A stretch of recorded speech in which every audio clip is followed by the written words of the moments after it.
At this time, we will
and thanks board. We're very proud of the season they've had.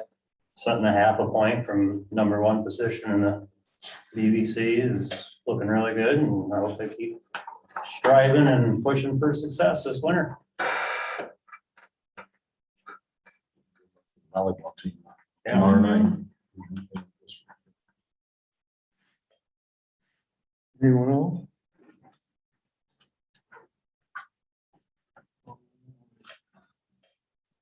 On to participation, Mr. Snidely.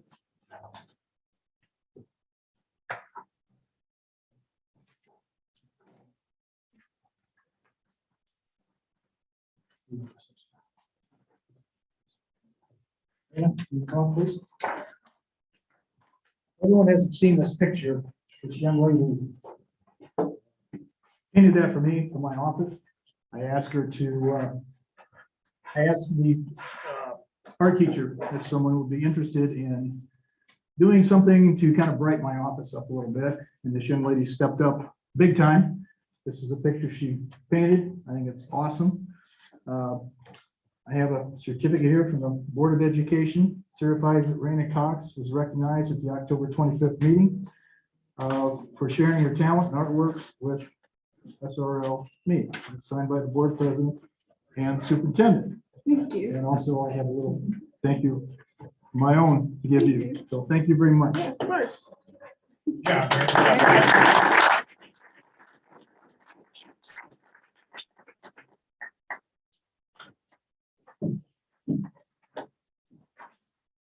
You read these or not? Mr. Mickey, you ready? Oh, yep.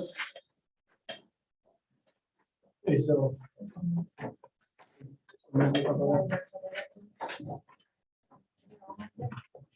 There we go. The two late ones. All right, excellent. Good timing, Zach.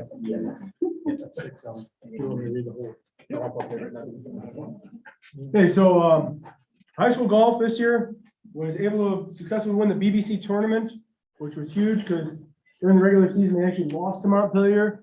And then in the BBC tournament, they beat Montpelier by 10 strokes in the BBC tournament.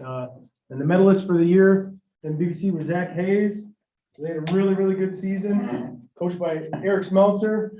They finished with a 46-20 overall record, 13-1 in BBC. Like I said, the only loss was to Montpelier. It was by 1 stroke, right, Zach? They were tied for the regular season, but like I said, beat them in the league match by 10 strokes, and they missed out on going to districts as a team by 1 stroke. So really, really close to getting out. Had a great season. Good job, golf team.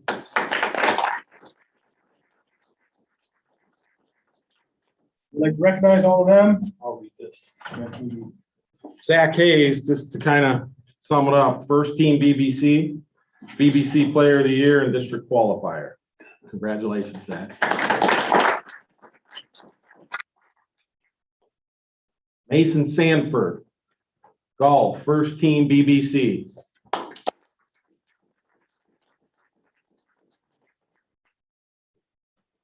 Colin Patton, golf, second team BBC.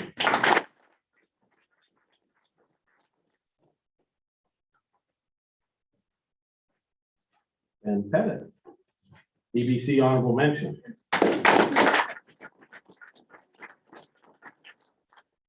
And of course, the high school golf team, the 2021 co-BBC champs. Congratulations, guys. Yep, I got it. Coach Eric Smeltzer. We have Keegan Hickman.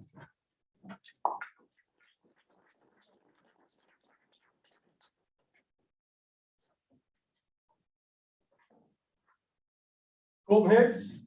I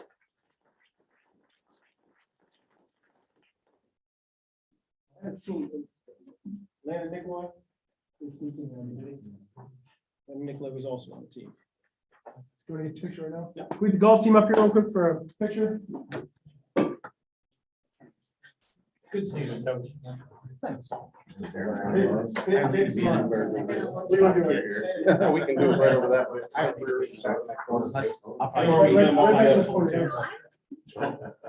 Mr. Morrow, that's you two. You don't mind.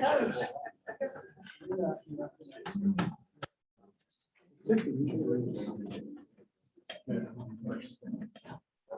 All right, everybody on three, ready?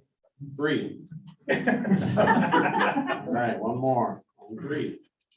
1, 2, 3. Good job. Congratulations.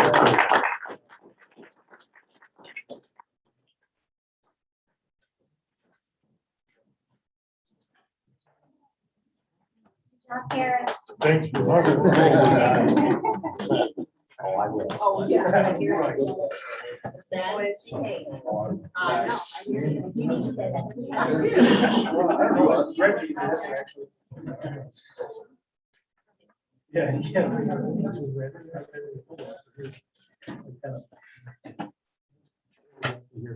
Forge won't be here tonight.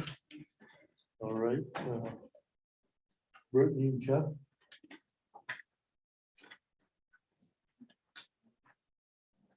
Hi, my name is Brittany White, and I have a lot to say, so I wrote it down.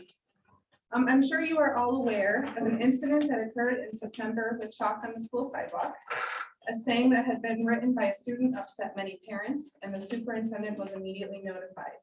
After the parent left the administration office, the saying was removed from school property. The majority consensus from the parents was that they were thankful for the swift removal. So even though I was not personally involved, I wanted to say thank you to Mr. Hannick for that situation and how he took care of it. Political statements and beliefs do not belong on school property or premises around children that are easily coerced. It was actually Dr. Rosa being tough with that. Thank you. With that being said, 2 weeks ago, an NC employee was wearing a shirt that said "Rights, Rights, Rights" in rainbow colors.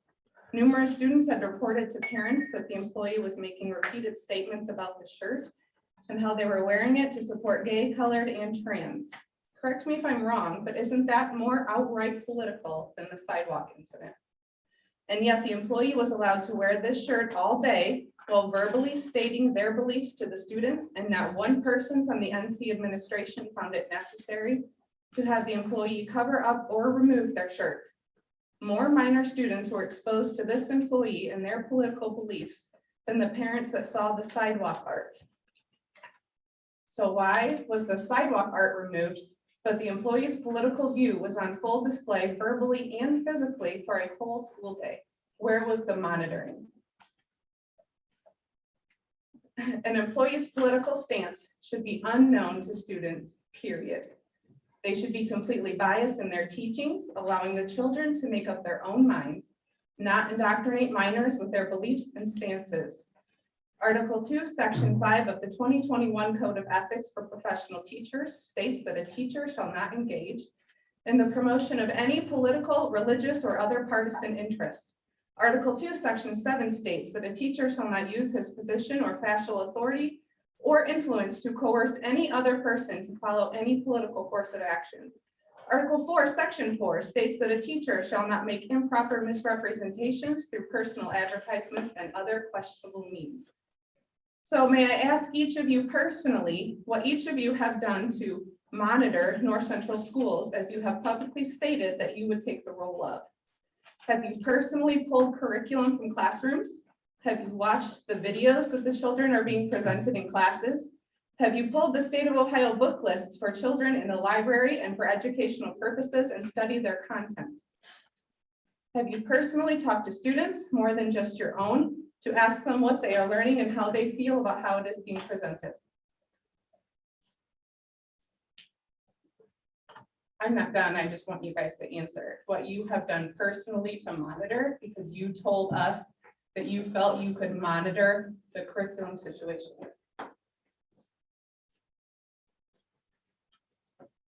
Has anyone done anything? Pulled curriculum, watched videos, talked to students? I think they're valid points that you're bringing. I think I personally wasn't aware of the issue that you're talking about. I think had I been made aware of it, I'd have a problem addressing it, or at least inquiring. So that's where I'm at now. I believe that there's a committee that reviews the curriculum. Is that not correct? So the curriculum does get reviewed on an annual basis. Not annual, it's when we update the curriculum, we have an updated curriculum. But what have you guys done personally? Personally, no, I haven't gone into the classroom to, to watch videos, that type of thing. Because you guys all said at the last meeting, you weren't gonna ban the curriculum. You felt like you could monitor it yourselves and you all agreed. So I'm just wondering what you guys have done between the last board meeting and this board meeting to monitor, because that's how you told the public that you were gonna handle the situation. So I'm Principals just have been in and they more have been of a evaluating follow-up. teachers, that's what they do. Anything like that that's reported to us, we obviously would check on it right away, so obviously it wasn't reported to us by any. I mean, obviously, when someone says something, you go check on it, so. But I'm not talking about the teachers. I'm talking about the curriculum, because that is what you guys said that you were going to monitor. That is what you do when you're observing teachers. So you pulled curriculum. and I you've haven't watched pulled the curriculum videos. personally, no, I haven't watched You've talked to videos. students about how We don't they watch feel. videos in, we don't have, are you talking about monitoring video in class, like the videos they're showing? Or are you talking about video that the recordings that are done by the security cameras? No, the ones that are being played in the classrooms that are part of the curriculum that you guys said you were going to monitor. Have you guys done nothing? And you just said it? Okay. The issue that you're bringing up, I was vaguely made aware of through a conversation with another adult. Mhm. And then I did inquire, and I did go in and talk with Ms. Roseman today, because I was just made aware of it. I Okay, appreciate that. and I was told by Ms. Roseman that she did have the staff member into her office and had a discussion with that staff member. I appreciate that. What about the curriculum? Because I'm not out to get teachers. I'm asking about the curriculum that you guys said that you were going to monitor. Well, have there been items within the curriculum that we Oh, should very be? much. And if you were monitoring, you would Okay, have seen. so have you personally brought those to the school board's attention as far as specific No. items I'm doing it within right the now. curriculum that were, When she's done talking, I will. okay, well, that's what I'm asking. I mean, if we're There will being be asked, emails I'm sent simply to just saying if those issues are brought to us, and I think that's what was said, was that when issues are brought to us, we'll look at those issues. Now, maybe somebody did mention that they would be monitored, but I don't know that it meant like on a daily basis. Why would CRT in the curriculum be brought to your attention if you weren't looking for it? You guys said you were gonna look for it, you were gonna monitor it, that's why you didn't ban it. But I'll move on, because obviously there's no answer. Another incident brought to the attention of parents by students At the beginning of the school year, someone who works for the school had the students fill out a type of get to know you page where the students were made to choose their pronouns. This, once again, is not something that should be pushed on children on school premises. If a child feels like they need to go by a different pronoun, identity, or assume different pronouns, that should be between the child's family, and the administration. To expose all students to these kinds of questions crosses every boundary of what is morally acceptable. Our children are being forced into being part of a world that they should not have to be, except by choice. This employee crossed a line. Where was the monitoring? Another incident brought to the attention of parents by students. In a class, the students were asked to write an essay on which is more important, freedom or security, which on one hand is just an essay topic where the minor students can give their opinions, which is fine, students have opinions.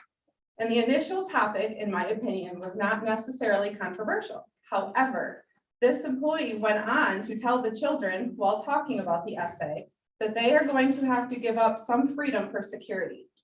What kind of school teaches American children to give up freedom?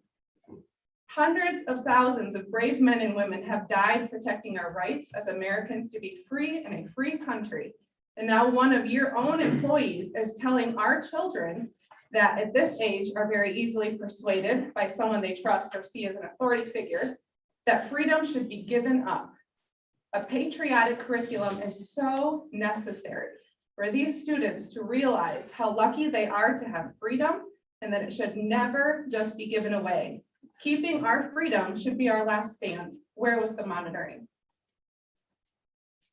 There's a quote by Benjamin Franklin that says, if you will give up liberty and freedom for security, you deserve neither. An employee, while teaching a particular section on Native Americans, mentioned that the Battle of Little Bighorn was also called Custer's Last Stand by, quote, white Americans. This term, white Americans, is used consistently and constantly throughout this section, whether in questions provided by the employee for the students to answer, or in videos shown for the class itself. In history, these things happened to Native Americans. We do not deny it.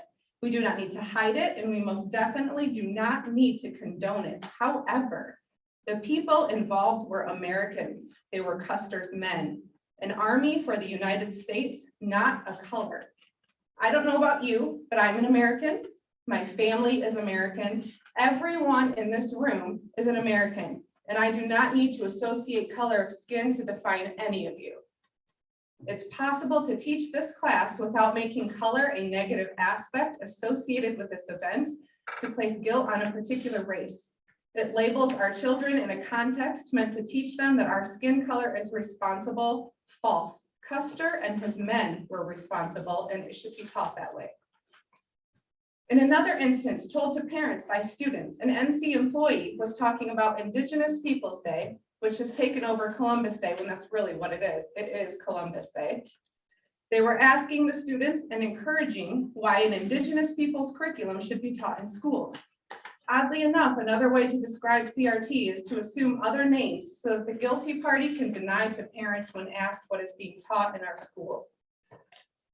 So what is being taught at North Central? Indigenous peoples curriculum? Parts of history being negatively placed on white Americans when the simple word American could have been used without placing guilt on one race. Giving up freedoms for security and safety when our country was founded on our inalienable rights for freedom. Forcing our children to assume pronouns when that is not the school's place to make them announce or choose. Allowing employees to wear and verbally assume political statements during the school day. We were publicly told in a school board meeting by the superintendent that in less than 1 month from one board meeting to another, he surveyed and assessed 9 months of curriculum for each class in every grade level, K through 12, taught at NC, and found no CRT.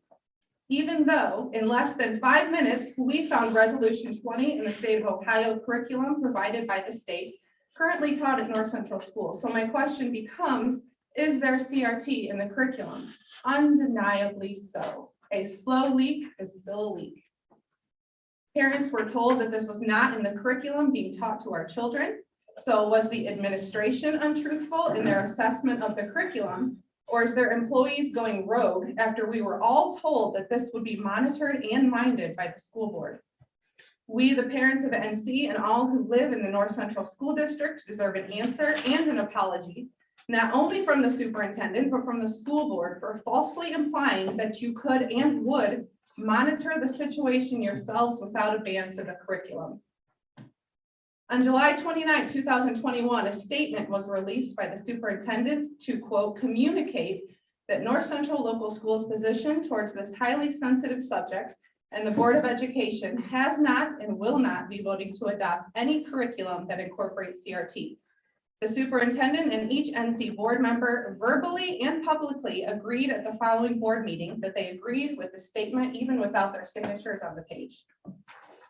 At the same board meeting, information was provided showing proof of Resolution 20 in North Central's curriculum, CRT, and still the board did nothing, which I thought went against everything in the public statement, but after reading the statement closer, it only admits the school would not vote to bring in the curriculum. It did not make any stand towards any curriculum already in the school system and not providing it to our children.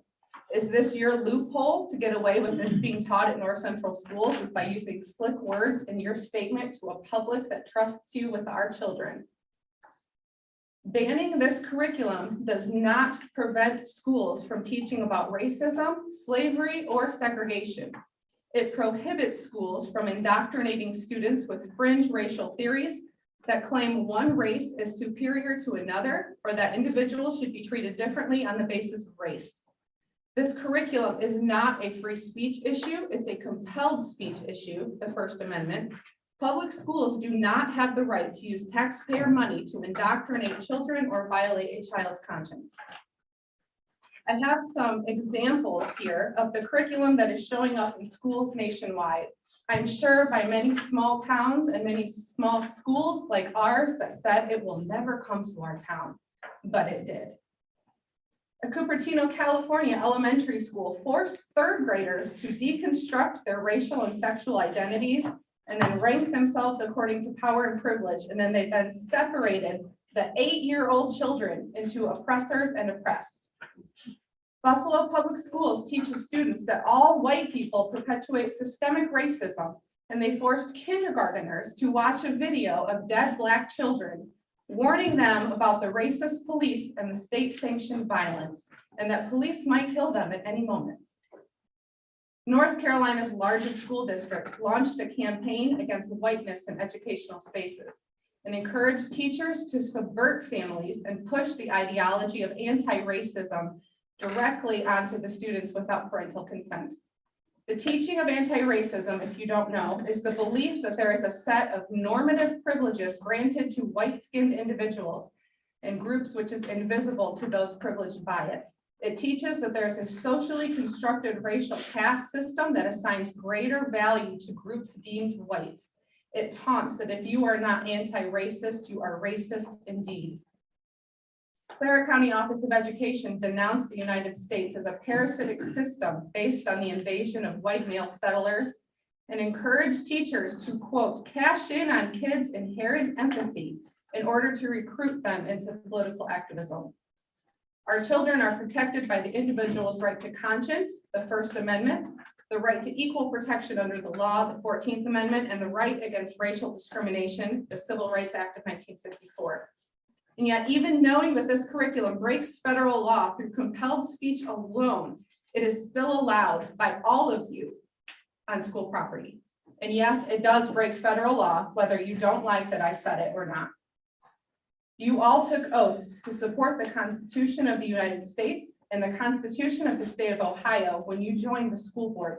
You stated that you would all faithfully discharge your duties as members of the Board of Education in accordance with the laws in effect. The First Amendment is in effect. The 14th Amendment is in effect.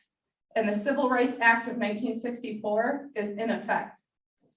We have provided presentation after presentation, facts and printouts, speeches, and endless information since June of this year. Well, almost all of you made statements standing against CRT time after time. We were asked to give patience while you took the time to go over all of the information for months on end.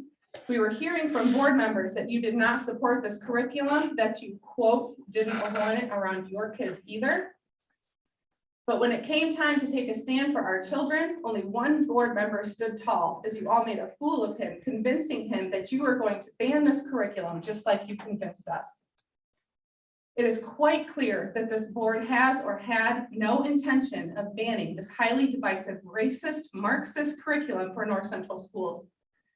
We could have been one of the first, if not the first, in the state of Ohio to stand up and protect 600+ children, declaring a hard standard of not only education at NC, but how important the students are and our ability to keep them safe and protected while on school grounds. It is more than just a disappointment that listening to the educated instead of parents has become the stance of the school board. Parents have a right to be involved in our children's education in all aspects. We have a right and a want to team with the North Central School Board to provide the best form of education to our kids. Unfortunately, in what was a monumental, life-changing choice for our children, you all fell short. This was your time to do something, to be leaders, not only for our school, for our community, for our county, for our state, but most importantly, for our kids. To quote a strong parent who also stands against this highly political, unconstitutional agenda for her children, you are all now partly responsible for the dismantling of the greatest country in the world by reverting to teaching hate and that race is a determining factor of where your destiny lies. Our children, your children, you failed them and will be waiting for our apology.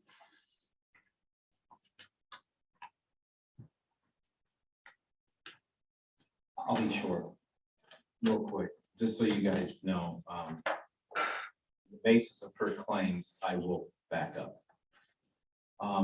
In a class, I took my daughter's laptop and I decided to take a look and see, monitor the curriculum. First thing in this class was called a media bias chart. Not talked about, but in front of them. Okay, so what that is, which by the way, all of your emails have everything that I'm going to talk about right now. I just sent them. So you can look at it if you'd like. The media bias chart, basically, if most kids don't know anything about the media, they're all impressionable. Some do, some don't. This media bias chart basically says what's in the middle, what's in the left, what's in the right, what's factual, what's not factual. Okay, take it for what it's worth. But imagine Fox News, ONA, Newsmax, Dan Bongino, they're all what they call most extreme and contains misleading info. Whereas the middle fact reporting is AP Reuters, BBC, NBC, ABC, NPR. Now, you can have a decision on whether you like those newscasts or not, but they shouldn't have to choose. Now, their eyes are on this going, well, I guess I should watch ABC and take all my information from there. This is pointless to give anybody. Now, I'm going to go on to the videos that are being showed in a class. And they are from Crash Course from the pbs.org.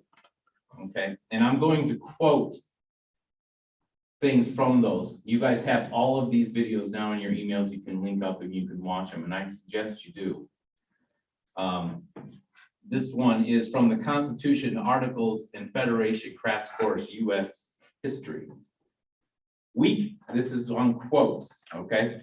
Weak government is like a non-alcoholic beer. It's useless. Why? Why does it have to be used in that term to 15, 16, 14-year-olds? Do we need to talk about alcohol any more than what it's probably already talked about, or does it need to be taught to our kids? The Electoral College, which many Americans hate. I don't believe I hate that, I don't know. But you got to remember, videos, it's all they see, it's all they do, it's how they come in. Oh, and this one's one of my favorites in this. Second Amendment, which means, which these days means not that citizens should have the right to buy an assault rifle, but they should have the right to buy an unmanned drone. So mocking the Second Amendment. These are all liberal biased videos, and we're not done. This is one of the worst right here. Growth, cities and immigration, crash course US history. Now, I apologize for this, but that needs to be said, and this is a video every single one of you need to see, okay? Tempted to chalk, this is quote, tempted to chalk up the growth of these metropolises between nutrition and the rise of scootily pooping. I don't know what scootily pooping was, but I figured it out real quick because behind him, he showed a cartoon hand, finger in circle, and explaining how to scootily poop. Okay, do I need to go any further? I'd rather not do it here. Okay, that would be under the lines of sexual. Yes. You're like, oh my gosh. On our videos? Yes. The economics of immigration and crash course. The complete bias of pro-immigration videos taken in the word illegal immigration out of the entire conversation changed the viewpoint. And it's only called US is a nation of immigrants. So they talk about it, they don't talk about illegal immigration at all, even though we all know it's there. Young people hold more positive view in the contributions of young people hold a more positive view in the contributions of older generations. So pro-immigrant sentiment will be growing in the future.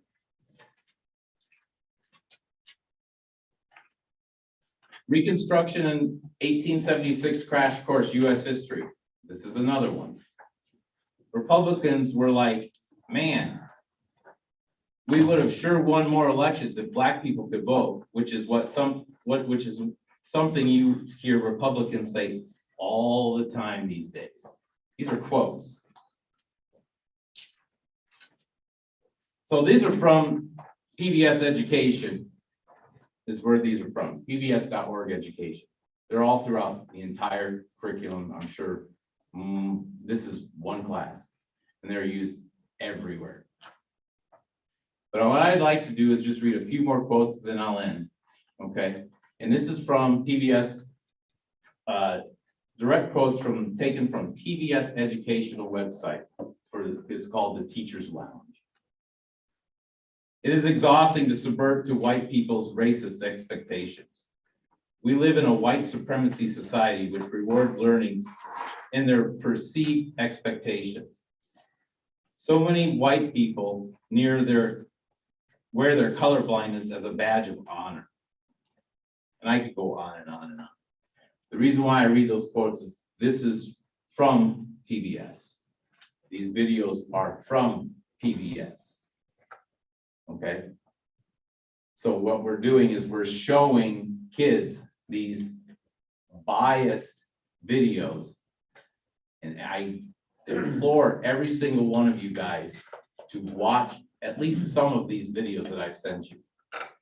And you'll question yourself, why are we teaching it on this way? And if you can't see that these videos are one-sided biased, then you guys, I'll tell you, the problem will be with the board. If you guys can't see it, then I don't know what else to tell you guys. That's pretty much all I've got. Thank you. Thank you. Anyone else who wishes to speak?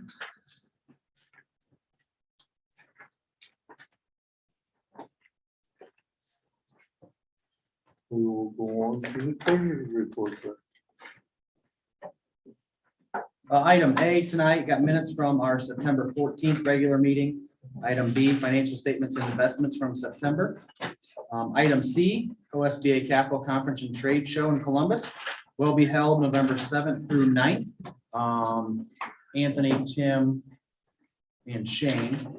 I will get with you guys towards the end of next week to figure out what time, possibly on the 7th, that we'll look at leaving. So you guys will be attending that. Item D, I'll come back to the 5-year forecast.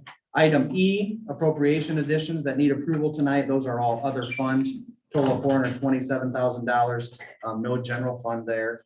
And then back to item D, which you have in front of you, our 5-year forecast. Just a few things to point out on this.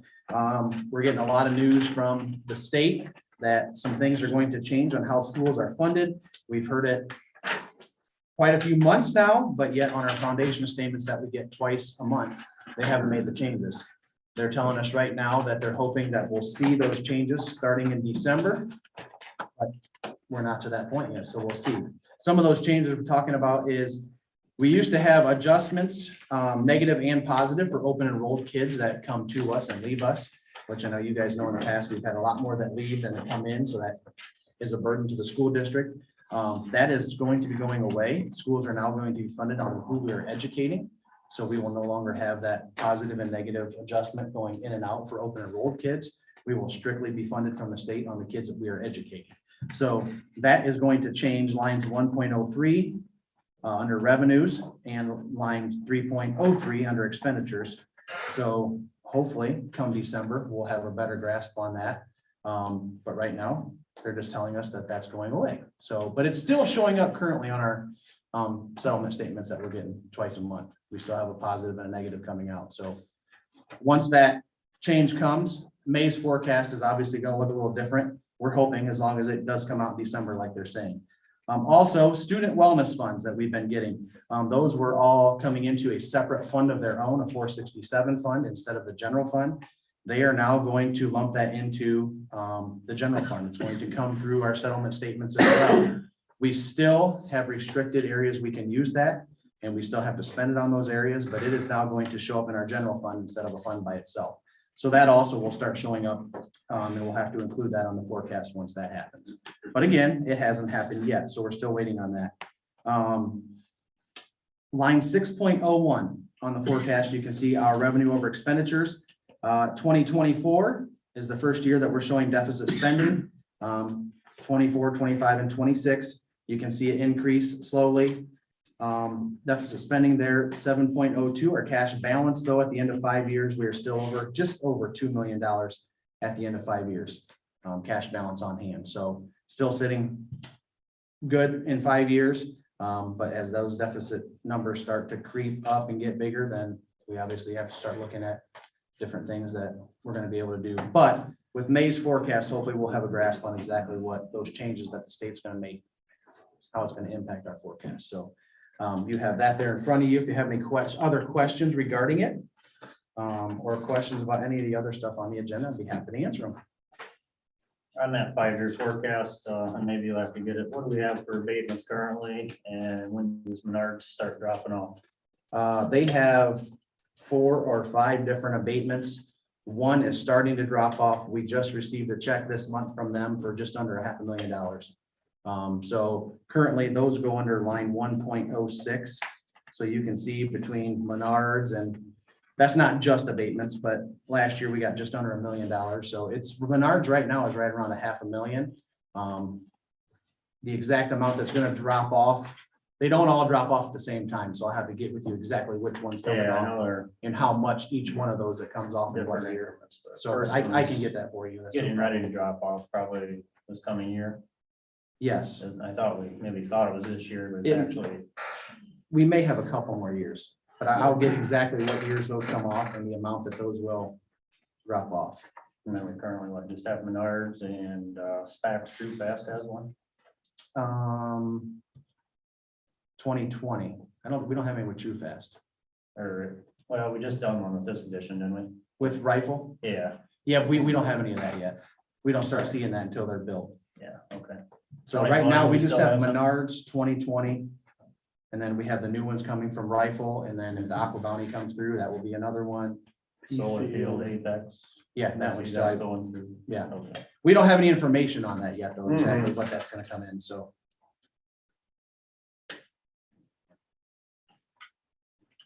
Do you know, Fitness Superstore, what weight room equipment was bought for the weight room? It's earmarked football fund. I mean, is that equipment something that's permanently in the weight room for all athletes to use?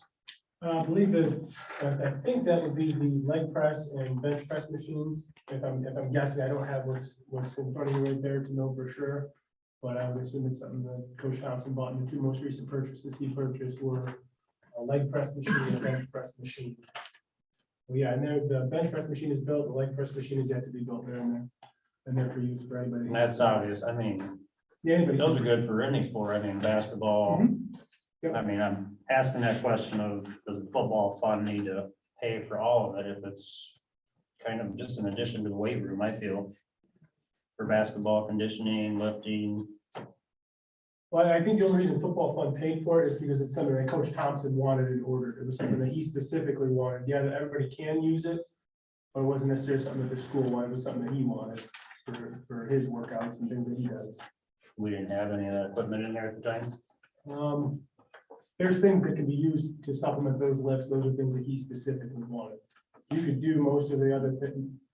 You can hit the muscle groups that those machines hit with all of the existing equipment that we have, yes. That's where it was listed to come out of when I got the requisition, so that's where it came out of. Well. It makes sense if that Because it was- came from the football coach, so that's why it came out of there. hmm, Yeah, stuff that he orders, he gets, to my understanding, I'm still relatively new to how all that budgeting works, with that being separate from the general school fund. The stuff that. he Right, I orders- know he's gonna go through the football boosters, Yeah. approve with them and then bring it through us, but. I mean, all the general football equipment, I can understand, it's all football. This is benefiting. To me, all the athletes across the board. The athletic program. I mean, it's the whole program as a whole. That's it. I mean. I don't know, at $6,000, I kind of feel if it's benefiting everything and the program as a whole, maybe we ought to contribute a little bit, but. I know we have that fine line as separation between football, paying for all their stuff and all that, but. Maybe the athletic boosters could help.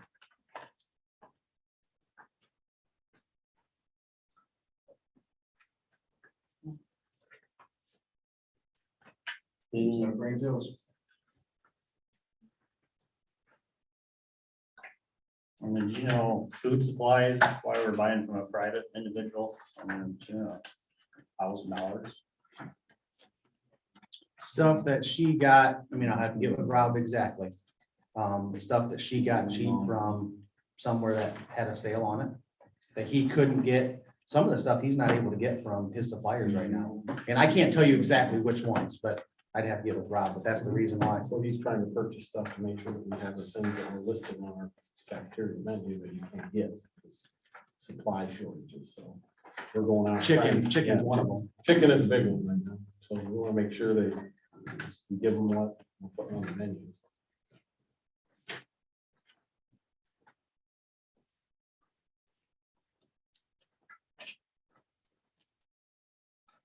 And then another one, I didn't know if you could do like a school fee survey.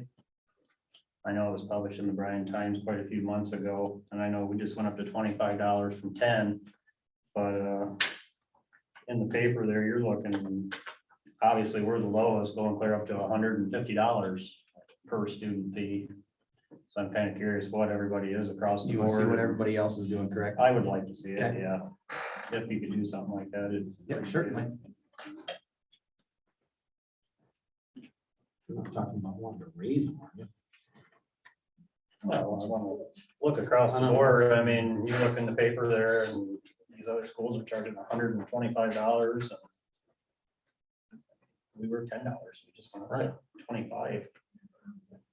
I agree with that. I just didn't know if you were insinuating we wanted to raise them.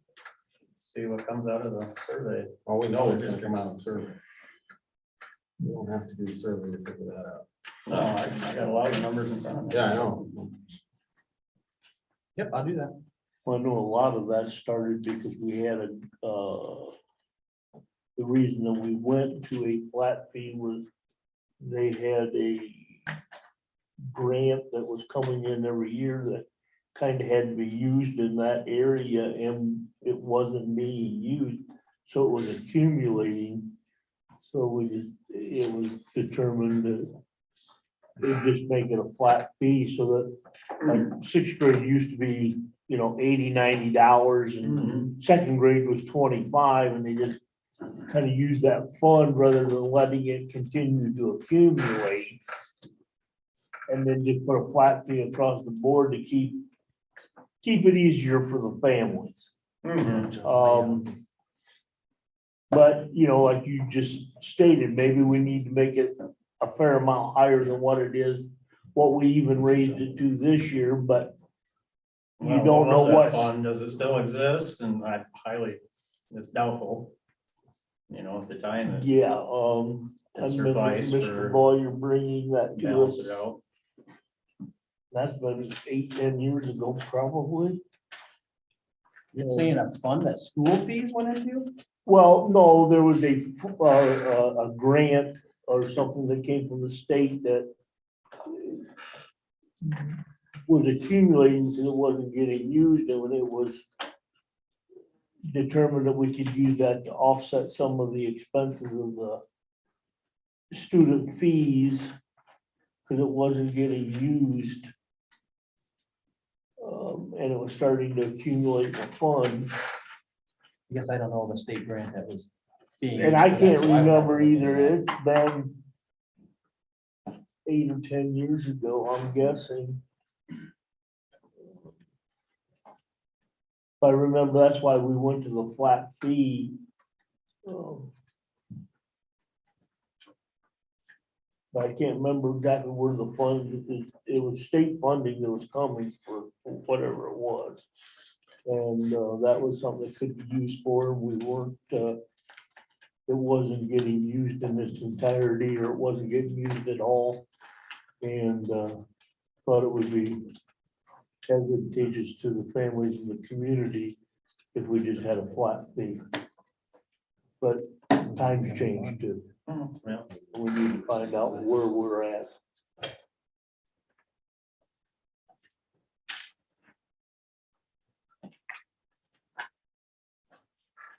Anything else from anyone on the treasurer's report? At this time, I will entertain a motion to approve the treasurer's report as presented. I have a motion by Tim, I'll second. second by Lee.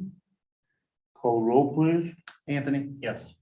Homer, Yes. Tim, Yes. Shane, Yes. Lee. Yes.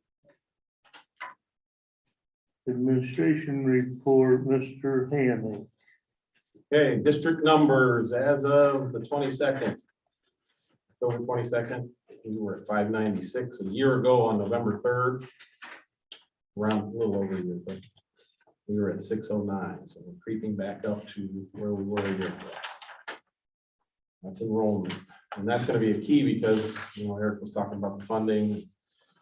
The goal is to fund you for who you have. That's the goal by the state.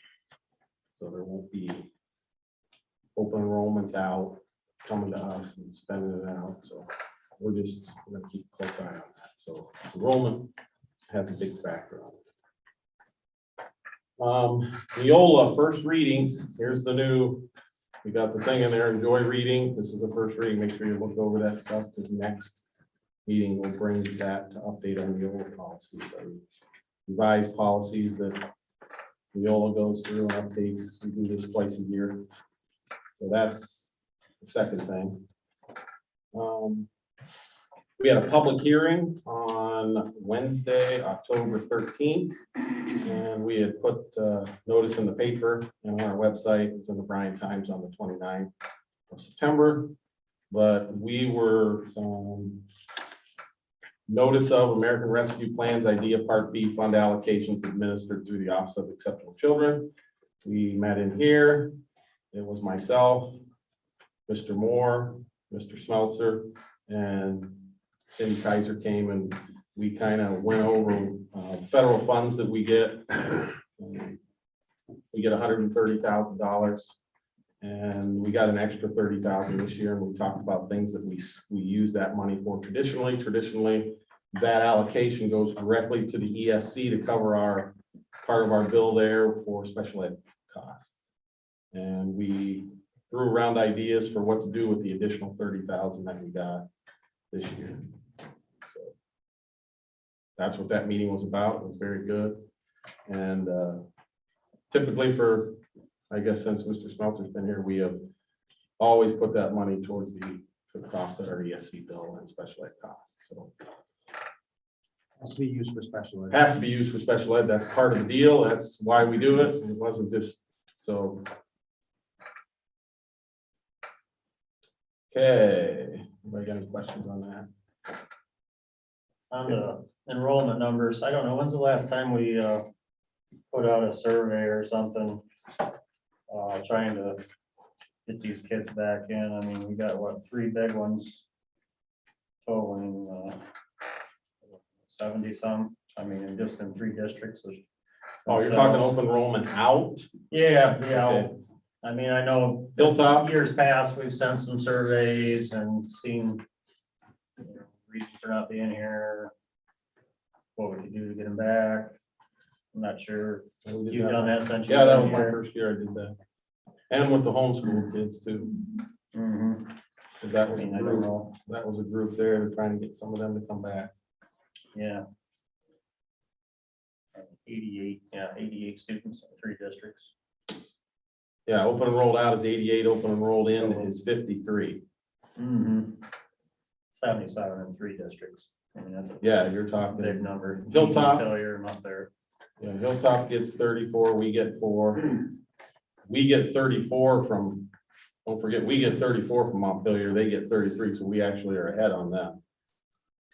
The other, there's only one other district that we get 7 in from Eden and 10 out. So really the one that would flip this would be the ones out to West Unity. Everybody else, we're in the game, 1 in and 3 out, 6 in and 4 out.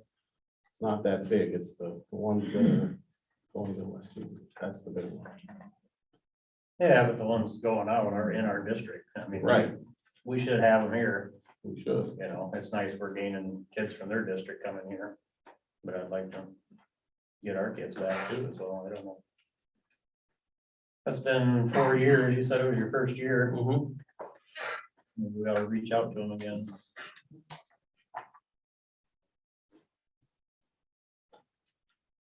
You're talking open enrolled out, not homeschool.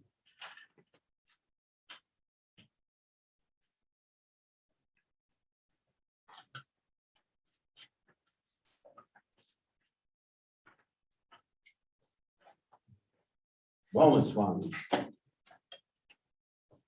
We have approximately $284,224 in wellness funds. And this would be our, I believe, 3rd year of wellness funds. So far, the things that we've used wellness funds on this year were part of the simulator. The boosters paid for the majority and we paid for the rest of it out of wellness funds, 21,000. And then a 72 passenger handicap bus, which we haven't gotten, or I think you did a rec for it, didn't you? Yeah. We've done a rec, but getting a bus takes a long time, so. That was 110, and then we're doing upgrades around behind NC at North Central Elementary School, handicap access, putting down cement, we got 50,000 towards that. So that leaves approximately $100,000 of things. There's been talk with Mr. Moore about playground equipment, upgrading some of the playground equipment out on at North Central Elementary School. We've done a lot of work back there with wellness funds, as you guys know. That was a big area. We put fencing up, we put cement, we put new mulch. We really got that area safe and looking a lot better. So that's one option. And I had a suggestion of doing some work down on the track, because that becomes community, people down on the track after school hours. The track is in bad shape. We could put money down towards that too, one or the other. And that's something that we're gonna have to do anyways. And using these funds are, it's not necessarily general fund money.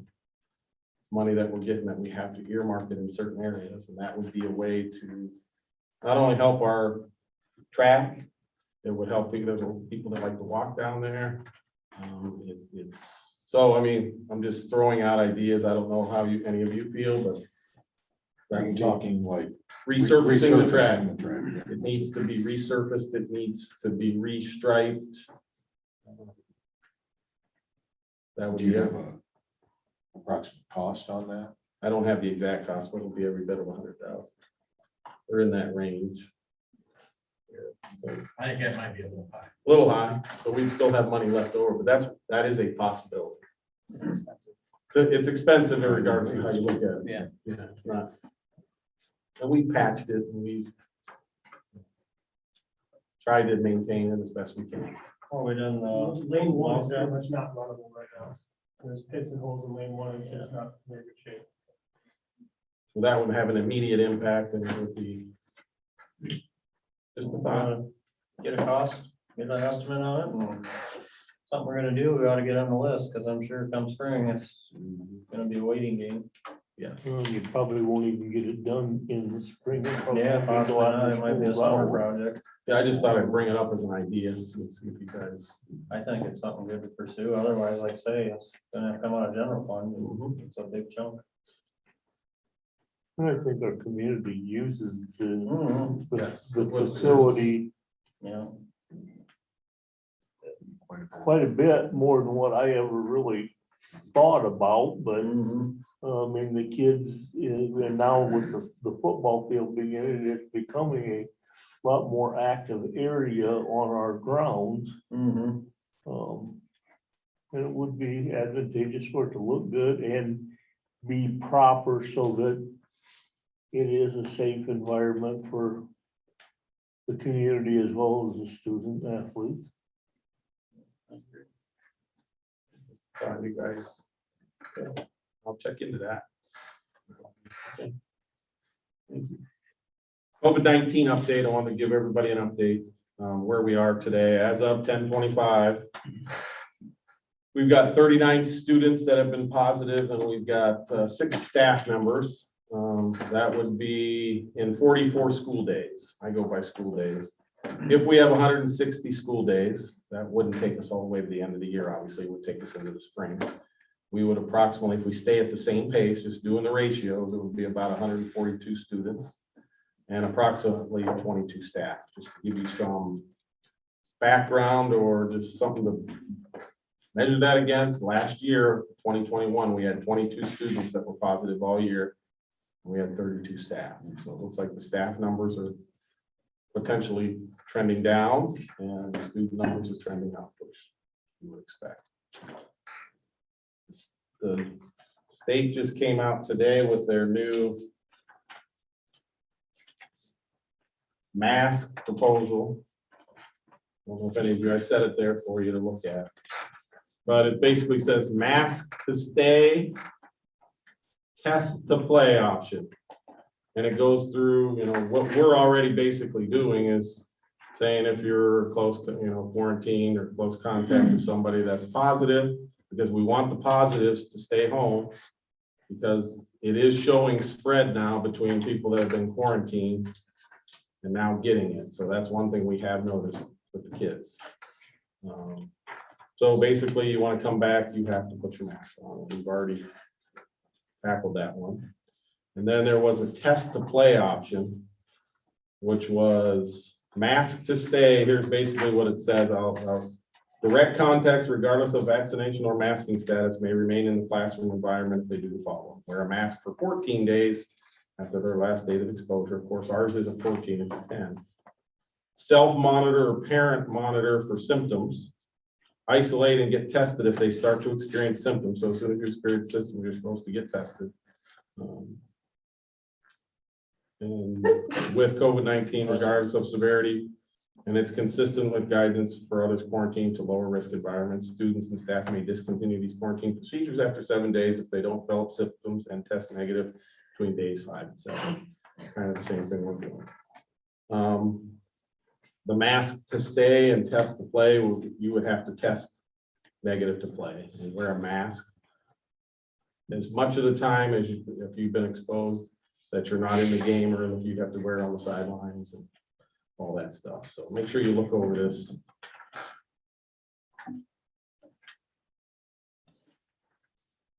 Okay, later on in the board agenda, I'm making proposals to buy some equipment so that we can do snow removal, because we have some very old equipment, and that we could do some grass cutting. So later on, the meeting is going to determine the next meeting, which means I would be asking to hire an additional custodial position. And with that custodial position, some of the duties of cutting the grass, working here, and potentially they will have to have their bus driver's license so that they can drive a bus. That would be some of the expectations that I would want to do if I create a new position based on the equipment that we get. And then just to update everybody, so we'll see what happens later on. We have applied to the, it's called the Tri-County Conference. Myself, Mrs. Roosevelt, Andrew over there. We have sent a letter off to the Tri-County Conference to join, to be accepted into the conference to play football, varsity football. So we are waiting to see for next year to see if we get invited or not. But it would give our kids a guaranteed, it would be it's a 5-man league. We would be the 6th team. Obviously, you need even numbers, the way that conferences work, then you'd be guaranteed 5 games. And then you would have to schedule another 5 games. Am I explaining that as well as I Yeah, can? right now we have 5 games in the schedule of 5 openings, so we're holding those. Pending news of acceptance or denial from that conference. So that would make travel. Yeah. Sand Creek, Summerfield, Erie Mason, Whiteford.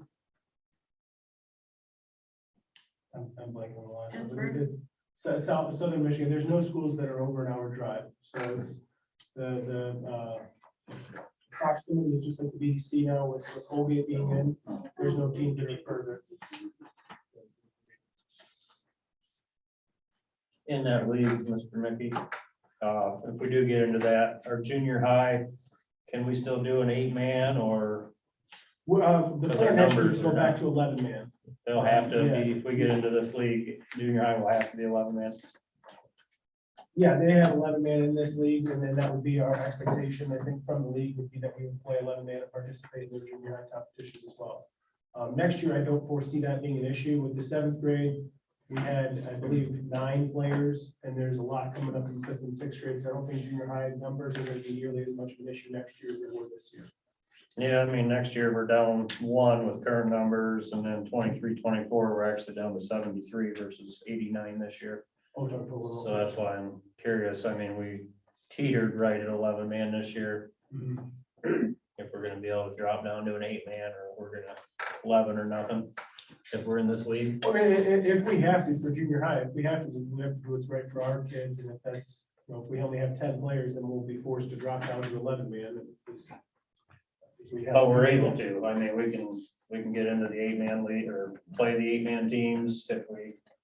That's not ideally what they want. Yeah, I would. Just to Well, tell I you. know they you go don't, in there, but you if don't- the kids wanna play Yeah, football, I right. want them to be able to play. Right. Getting in this TCC locks us in at 11-man junior high level or nothing. You can look into this, but I know somebody that does a lot of officiating in Michigan. Mhm. And I believe a lot of their junior high games include 6th graders. So they have 6th, 7th, and 8th playing on their junior high teams. They do. And I would be very surprised if the schools you just mentioned aren't included in those schools having 6th graders play junior high football. I mean, when it comes to Yeah, that's like a huge difference in numbers. 8-man or 11-man, that's how they're having Mhm. 11-man football at the junior high level. It's not just 7th and 8th grade. It's 6th, 7th, and 8th grade.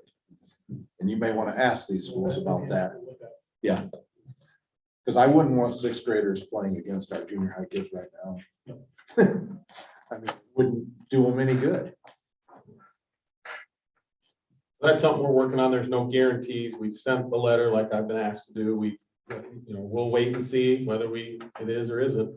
It's a way to help alleviate scheduling. And did you say Pittsford? I wrote down 4, Sand Creek, Summerfield, Whiteford. I think Pittsburgh is one of the schools That drop down, that's dropping down to 8-man, which is the reason they had 7 total. They're down to teams playing 5. football, And they went down to 5. So they're trying to get back to an even number 6. And that's where we come in. Did you say Sand Summer- Creek? I can look it up real quick. Oh, here. It's, Summerfield, Sand Creek are 2 of them for sure. Erie Mason and Whiteford are another 2. And then the 5th one that's staying in the league. I know Pittsburgh, Renzi. There's a few more schools. I can't remember the other one, the 5th one that's staying in for football.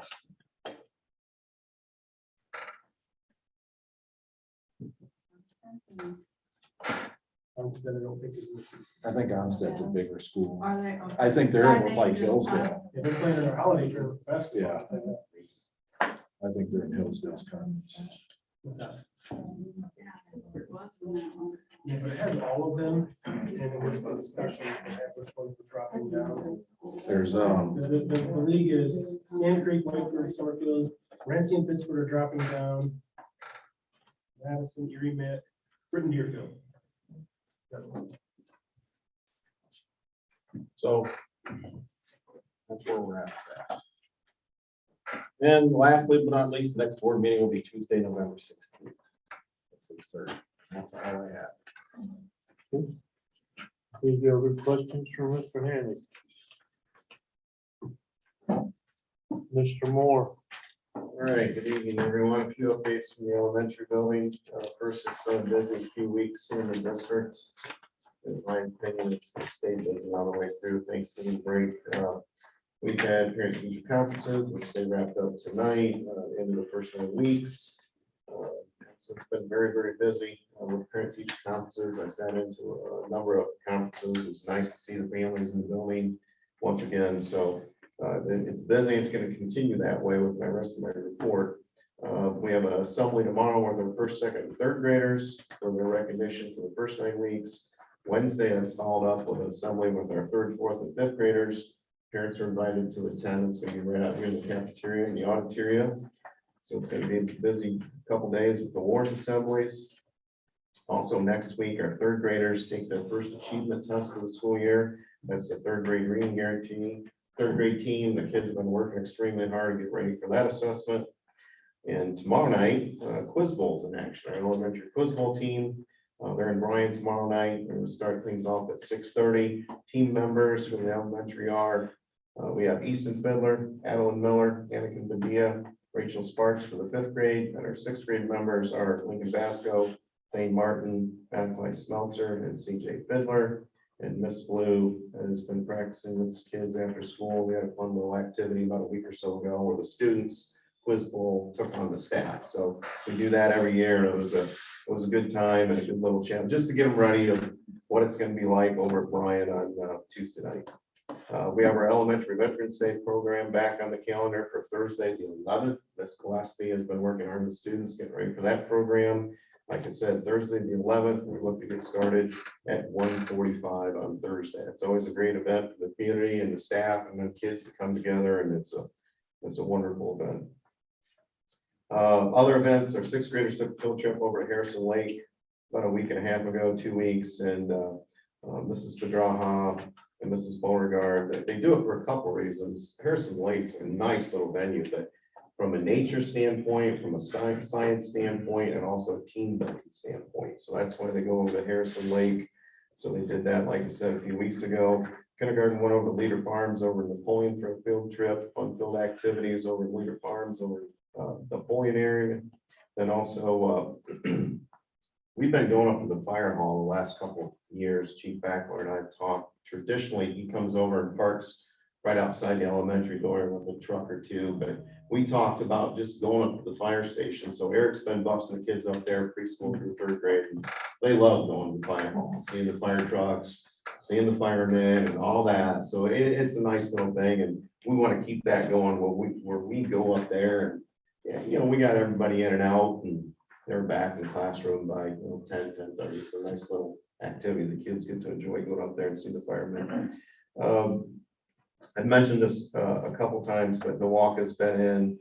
Tech Time for Littles, we call it, and it's going extremely well. We got another few weeks of that, but also I just want to mention a number of our staff members are buying into it as well. They offer a professional development where they can be Google certified instructors. So we got 6 or 7 elementary teachers going through that Google certification. So that was great to hear and see those folks doing that. The kids are buying in and the staff's buying in as well. So I think that's awesome that they're looking to get Google certified.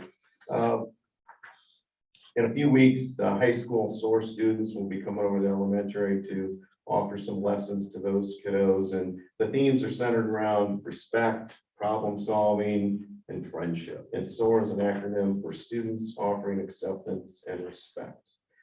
And that's what's going to be going on in the elementary. And finally, I just want to thank Pioneer Main Stop. They donated pizzas to Mrs. Stewart's room back when we recognized Patriots Day there. They were the highest donating class. So Main Stop stepped up and brought kids some pizza there a few weeks ago. So that's all I have. Questions? Anyone? No. Thank you. Okay. Mrs. Rhodes. On October 12th, Brad Hurdy came, and I don't know if any of you have ever heard of Brad or have seen him. What an outstanding motivational speaker. He lost both of his hands in an accident. He talked first to our 6 through 8, and then we had a second assembly with 9 through 12, so that we didn't have so many kids in there all at once. I interviewed several kids afterward. What'd you think? What'd you think? Let's have him back. Let's have him back. It went over really, really well. And I think the kids respected him. The idea of carrying on, those are not the words he used, but the idea of perseverance, the idea of, okay, this is bad. What can I do? Find a way. Those were the words. But he was outstanding. And if any of you ever get a chance to hear him, just jump at it because he's really, really good. This is my second time and I would do it again in a heartbeat. Last Sunday, well, anyway, it was the 17th, whatever Sunday that was. We had the band and choir concert. Small band, but boy, they got it. They got it. And the choir has actually grown phenomenally. Singing 4-part harmony all the time, coming down the aisles. It was very moving. Their theme was spooktacular or something. It was a fun concert. Enjoyed it. Observations, being in the classroom, have begun. And yes, I am in there. And yes, I see what's going on. No said. PD on Friday, October the 22nd was with the junior high and high school teachers, we did something a little different from what they did. We had Noet come in the morning and there were options for the teachers to choose some STEM and or STEAM different ideas. Again, I'm trying to get some things going along that way. Then in the afternoon, we had, what was her name? Help, Jamel, thank you. There were 3 people from Columbus who gave us a presentation on sex trafficking and what to look for and how the kids are groomed and things we can as teachers watch for our kids. I thought it was an outstanding presentation. I've had a suggestion that perhaps in the future, we might want to think about how we could present that to some of the kids, because part of that presentation was on sexting and having the kids understand what is acceptable and what is not acceptable in their texting. Junior high, Leadville, excuse me, that was September 28th. NHS took care of that. Good turnout. I worked on it for an hour and I mean, it was a good turnout. The junior high fundraiser was 3-4 weeks ago. It was a success. I don't have the final numbers yet. Some of the stuff didn't even come in. We talked about supplies, the lack of supplies. We just got some of the pieces in yesterday. So some of the stuff that was ordered is just now coming, and we will get that out as soon as we can. Junior high awards assembly is tomorrow at about 2:20 in the junior high gym. This is the quarterly awards that I do with students.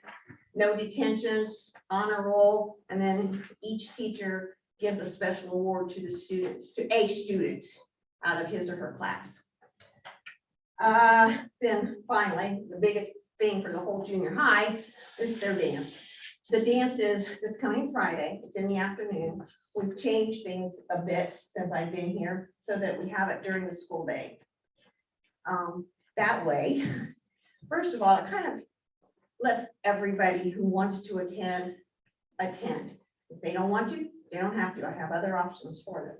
But yeah, we have a DJ, we have a photo booth, we have some games in there. We've done this for the last couple of years and the kids have absolutely loved it. And I want to continue that because they need that outlet. Do they actually dance? Well, no, but that's beside the point. They do something, some line dancing once in a while. I've seen some of them do that. It's pretty cool to watch the kids though, and it's a good social interaction with the kids in a very controlled environment in the gym because the teachers can come and I'm in there most of the time. It starts at 1:15-ish after lunch, after all the lunches are done, and it goes to the end of the day. So they have an hour and a half. Okay, just saying, that's long enough. Upcoming events, I've had those on. I've taken some off because we're quickly going through the school year, but I haven't really added any major things there. Any questions?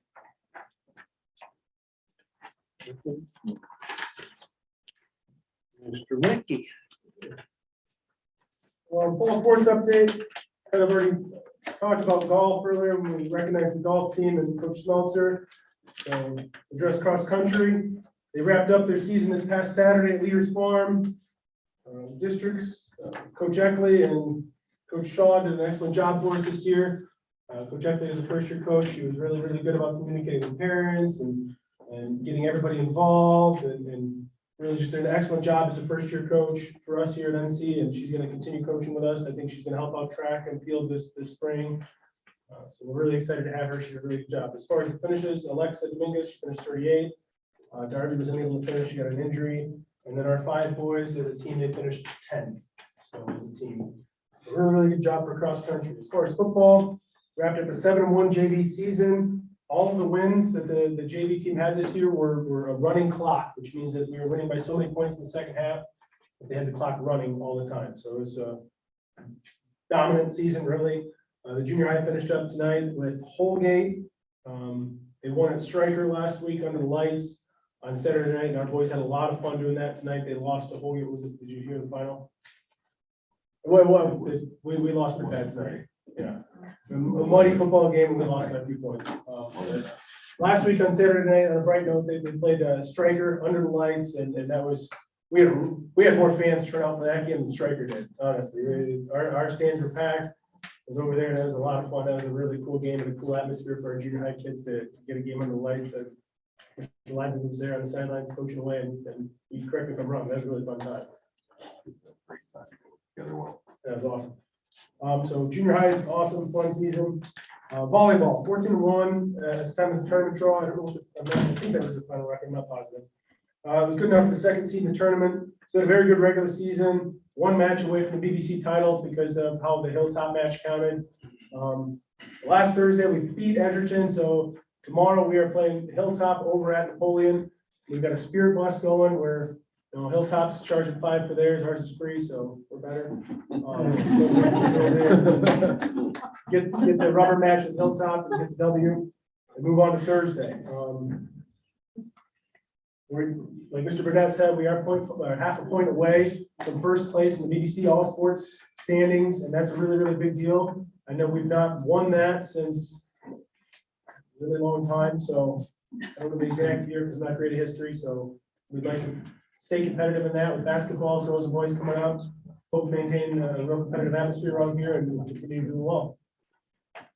And that leads me to winter sports. They're just all starting to ramp up practice and getting rolling right now.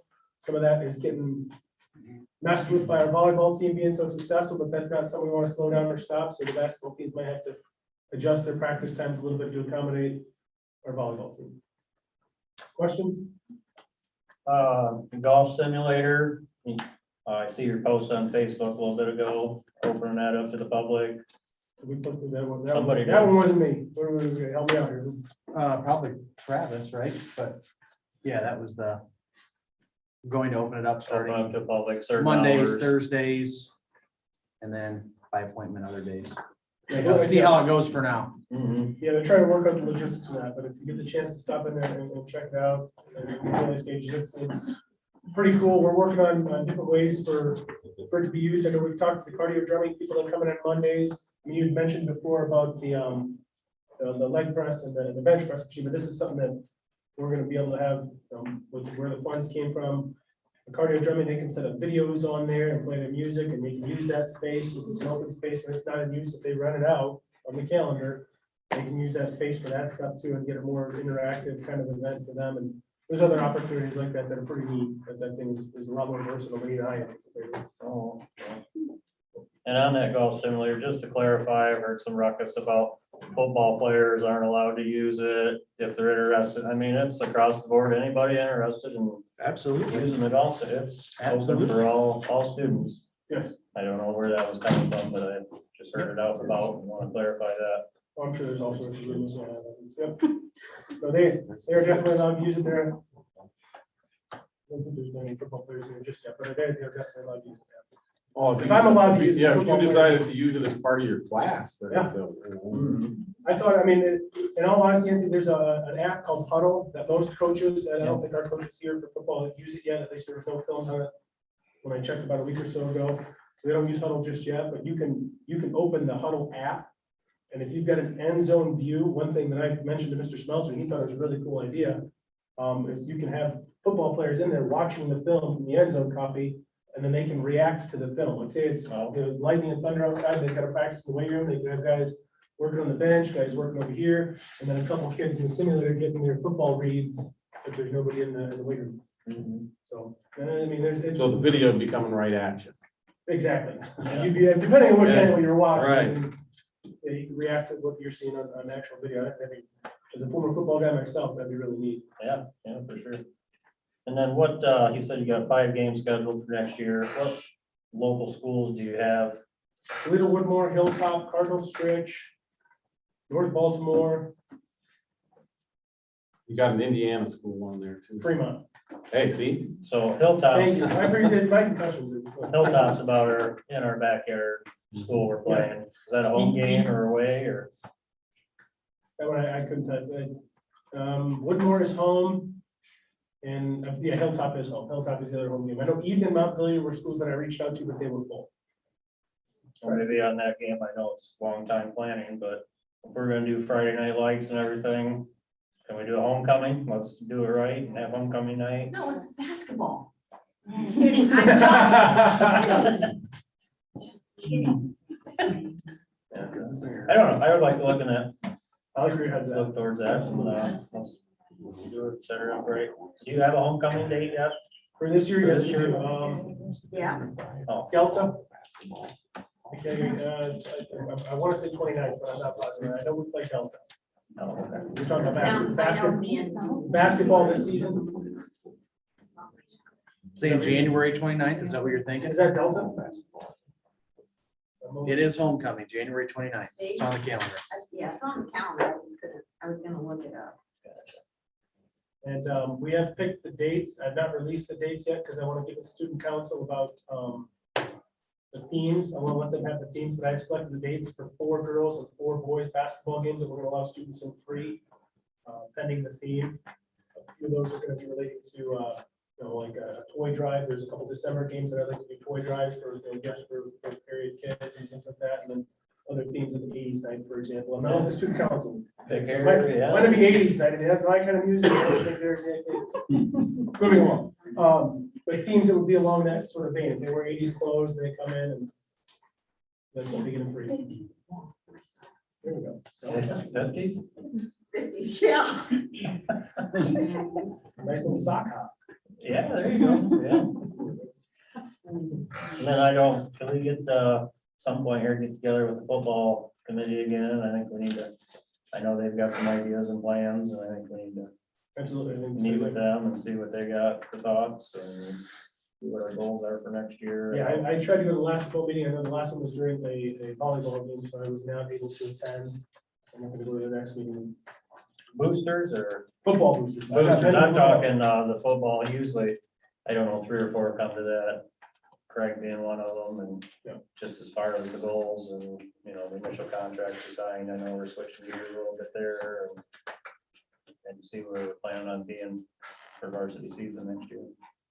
He wants to I believe, update the contract and Well, I know we gotta get a new contract for next year, but I know there's some things they're not gonna get and meet some requirements this year, which we all agree with and is fine. And just wanna make sure we're ready for that season next year.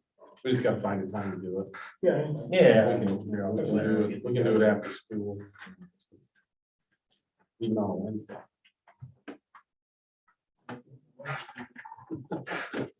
Any questions? Thank you. Anything else? Thank you. Thank you, sir. Okay. On to recommendations by the superintendent. I need a motion to employ Mary Smith as a tutor for learning loss in grade 2 at $35 per hour. This is a temporary 1 year. Right, we have some of our ESSER federal funding.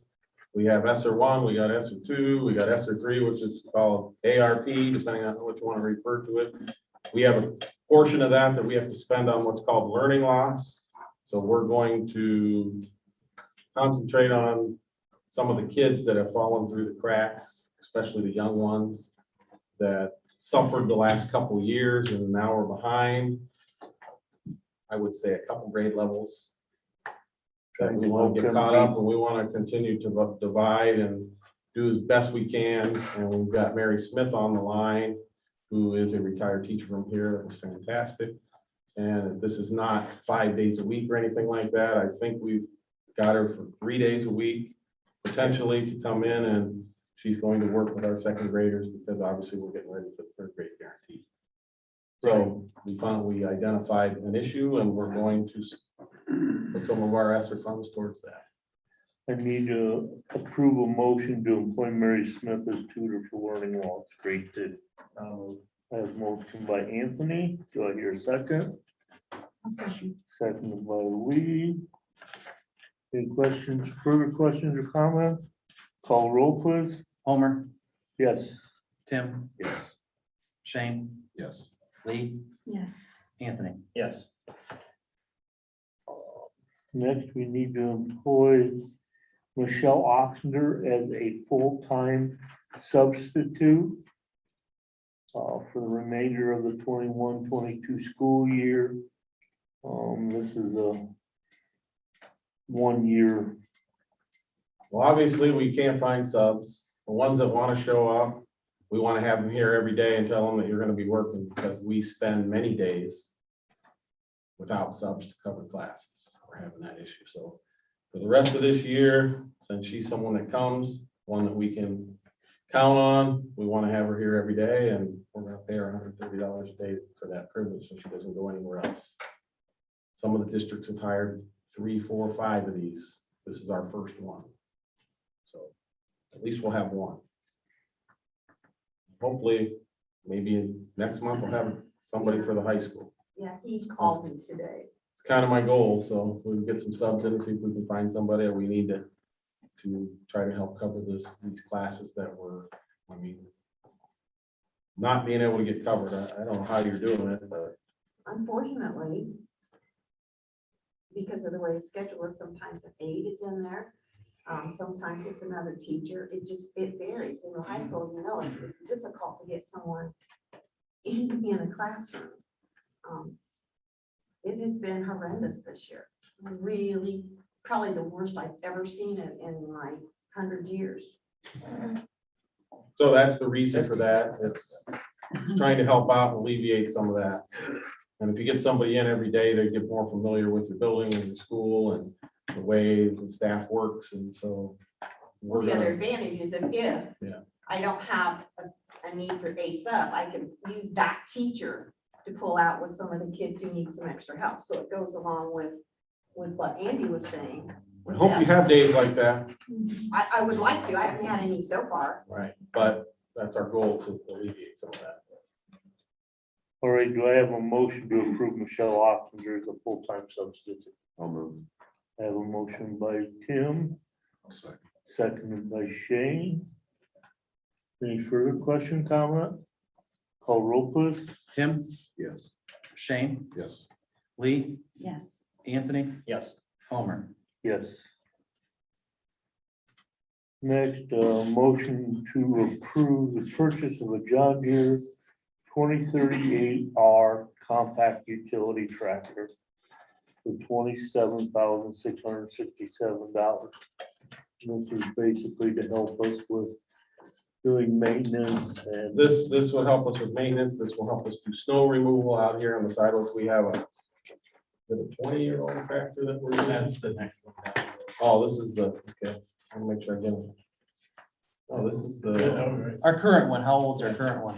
They used to plow Yeah. snow? It's a 20 or 99. so we're in need of a new piece of equipment that will do more than just that. So that's the resolution to do that. We'll have an extra piece of equipment here. And we're trading in the old one, and I think they're giving us $800. 800. $800, so. so do I have a motion? like sidewalks, is that right? Yeah, small area parking lot. We'll be able to move stone with it. Like our Mulch, ball stone. fields or whatever, just a Yeah, this will be a a, utility. we'll actually have something that we can do stuff with. And that's got ability to add attachments, correct? So we maybe a bucket of, Blade. It has a bucket. Has a yeah. bucket. right, but I'm just saying you can put other Well, it's got a attachments. 3-point hitch on the back, so you got unlimited attachments to go to that if you need to. We have a motion to approve the purchase of a John Deere 2038R. I have a motion by Anthony. So here's second, Second. seconded by Tim. Where do we store this? Have to be in the bus garage. There is nowhere else. I mean, if we're buying brand new equipment, we have to take good care of it, keep it in. Where does the use it. Yes. Call roll please. Shane, yes. Lee, No.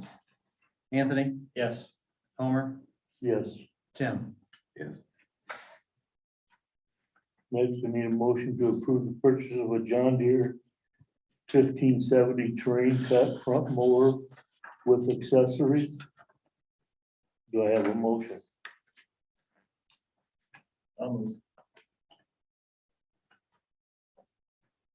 Second? I will second. Any questions or comments? Just as far as, we touched on a little bit last month, as far as, you know, is this where this is gonna require potentially putting another person on? Or do we have the ability with the staffing that we currently have to make this work? I believe we're gonna need another person. Let's do that. I think that's what I'm getting at. Right. Yes. So if we take on the equipment, we purchase the equipment, we're gonna need to have somebody additional to help us with that. We can pair that up with driving bus, we can pair that up.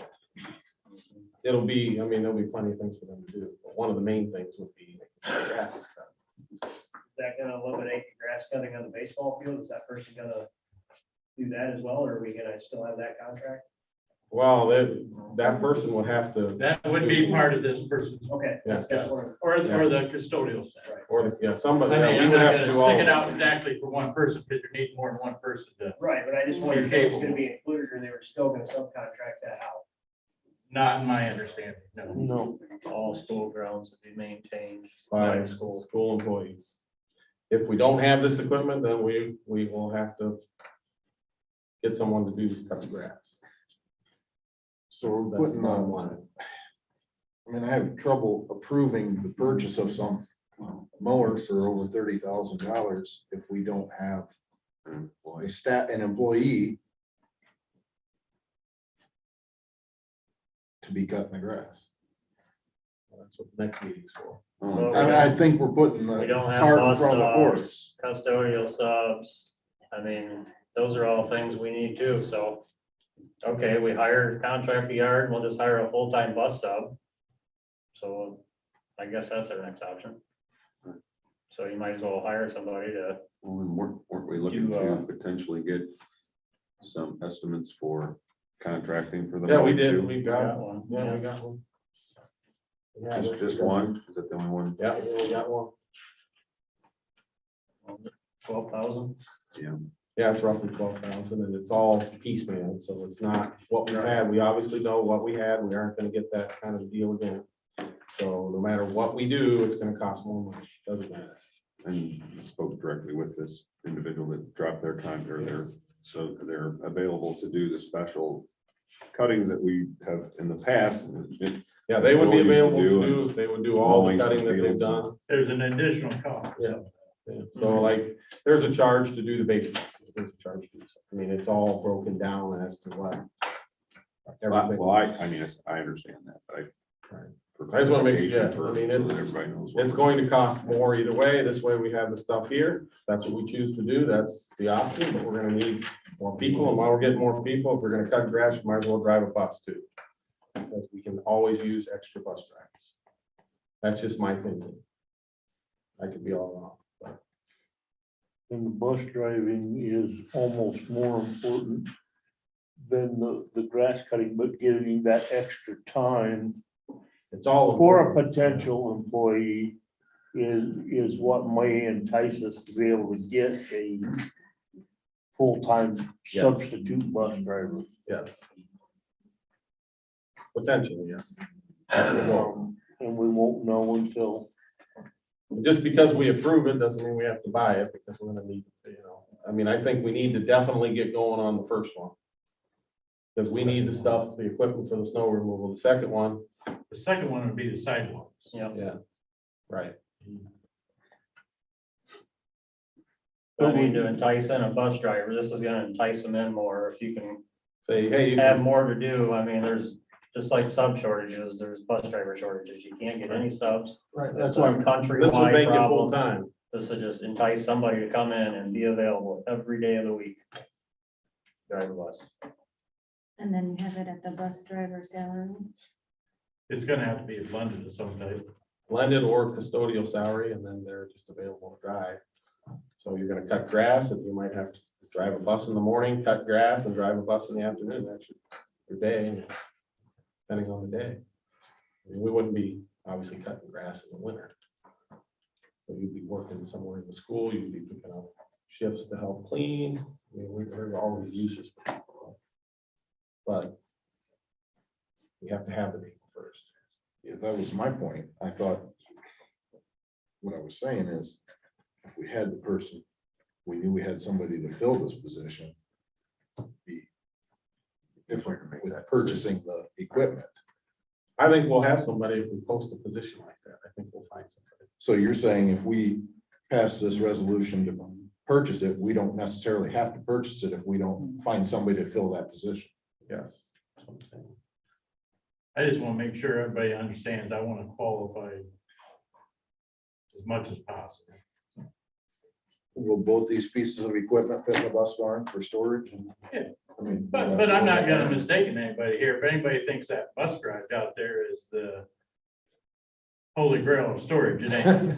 No, I know. That's why I'm asking if there's enough room to get it in there. I don't know what else is on. There's in there. We can get probably 4 of our buses in. It's about all we can get in it anymore. The rest are too. Not at big. a time. But I mean- One at a time. But I mean. One at a time. just Yeah. To keep this. Not equipment 4 of out them. Yeah, if they're gonna keep them out wet, Yeah. yeah, it's gonna get wet in there. It's gonna, There's room to get them in there and. Yeah. With what else is in there? I don't know. the gator and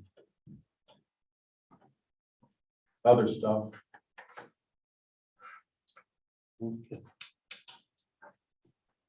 Call roll, please, Mr. Smelter. Lee, No, Anthony, Yes. Homer, Yes. Tim, No, Shane, Yes.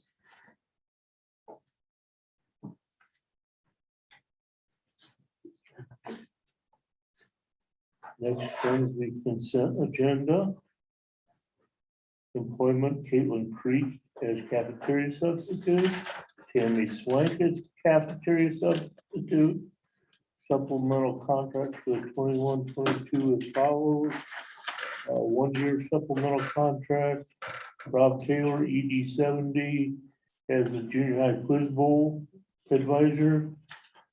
Stephen Williams, ED 27, is the 7th grade girls basketball coach.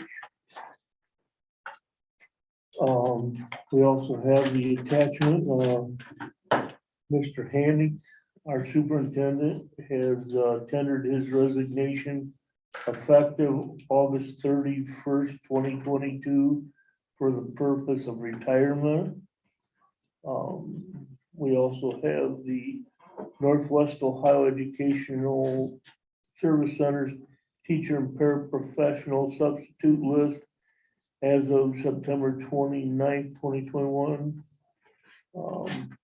List to approve, and the FFA to a national convention tomorrow, leaving tomorrow. And I realize it's the last moment, but it happens. We just don't get our meetings the way we want them. Yeah, it would have been a week. yeah, But that's October 26th to October 30th in Indianapolis. what's your letters? Do I have a motion to approve the consent agenda as presented? Homer, the resignation for Bill should say July 31st. Superintendent's contract ends July 31st. Okay. Instead of August. I missed that. No, it's what was on there, but it should say July. I think the resignation letter may have said July 20 or July 31st, and I just didn't transfer it.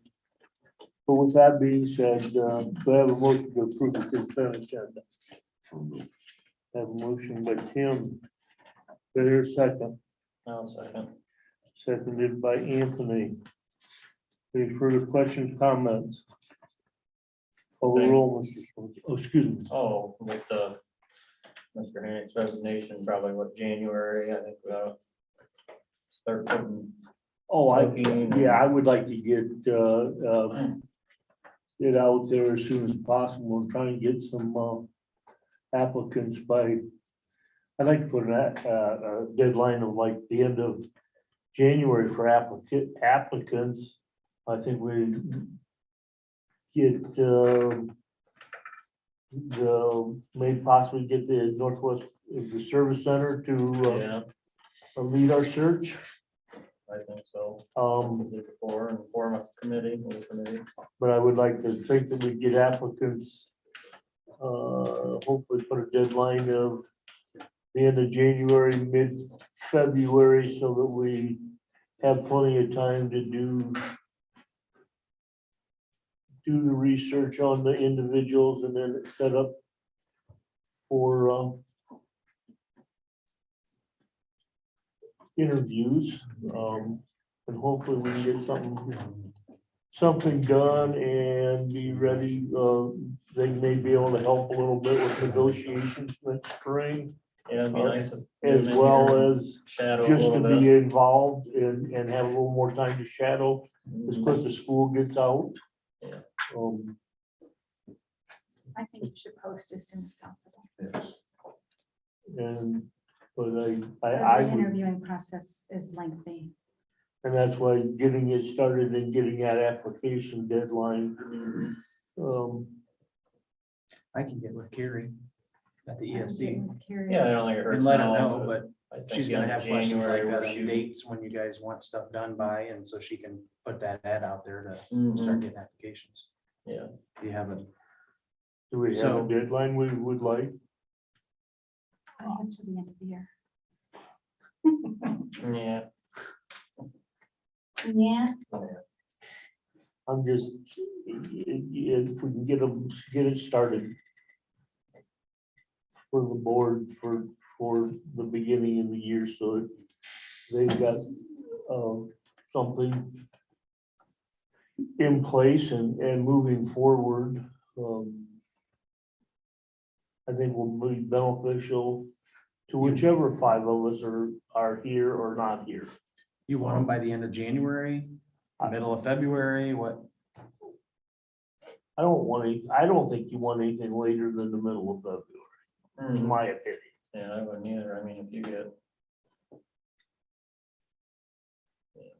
7, 8 candidates, you gotta interview them. I mean, it's a lengthy process to, or even more than that, I guess we had 20 candidates and some, so. Well, you're gonna have to review them and then decide how many you want to interview. You know,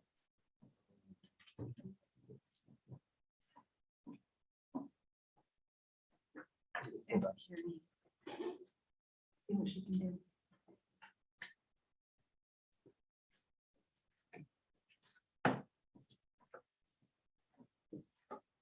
And I want to thank you for your time here. Thank you guys, especially the ones that knew this was coming since the spring. Didn't say anything, so I do appreciate that.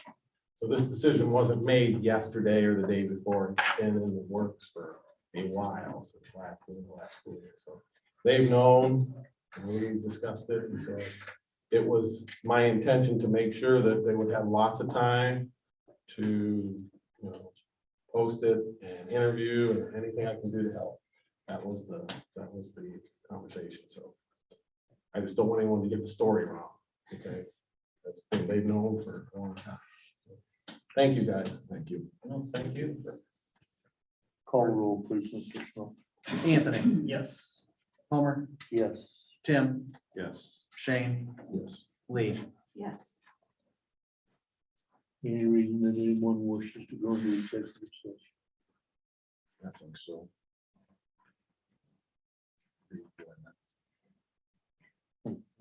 So-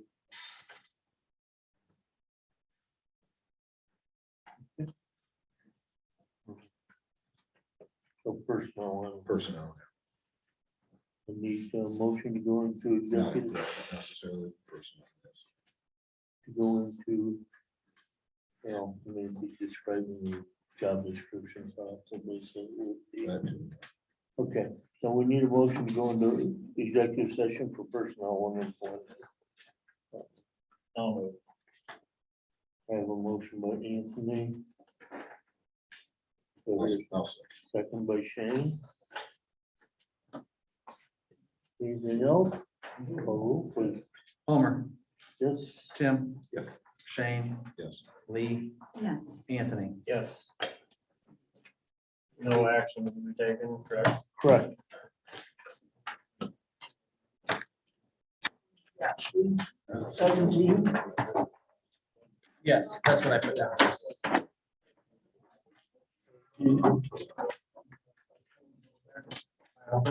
Good.